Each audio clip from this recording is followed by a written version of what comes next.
Hello everyone, so here's a nice little video for you showing drone strikes by Ukraine on a pair of Russian BM-21 Grad launchers. Also hitting a video are two tanks and two unidentified armoured vehicles. So a good night's work by Ukraine here. The BM-21 Grads are a cool strike here, because you can see on the first one that it's actually firing its rockets when the Ukrainian drone dives in to hit it. Now, the second Grad we see, the drone feed is in colour, but we can tell it's a different Grad because there's no trees on the right hand side, which are visible in the first Grad video clip. So, two Grads were hit here.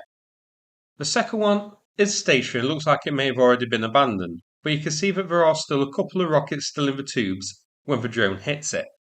The other vehicles aren't quite as impressive as a Grad being blown up, but still nice to see Russian tanks getting destroyed as well.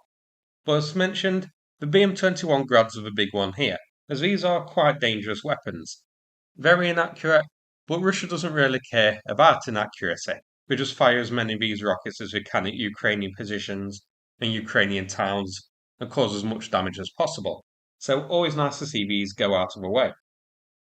So an interesting strike, especially hitting the Grad during firing, which is a nice bonus. Lint's gone to the geolocation for the first Grad, the one firing its rockets when the drone hit. Here's his geolocation work for you to see.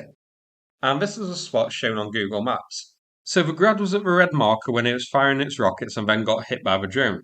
And that was near Ivanivska. Here's the Grad's range shown on Deep States from its firing spot so you can see the coverage of the launcher.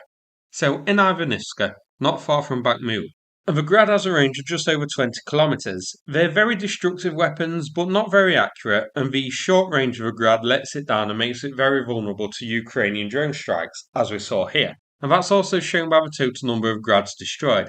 Over 300 listed on war spotting so far. Russia had 650 in service, so they do still have a lot of these to go around. We also had around 700 in storage, on paper.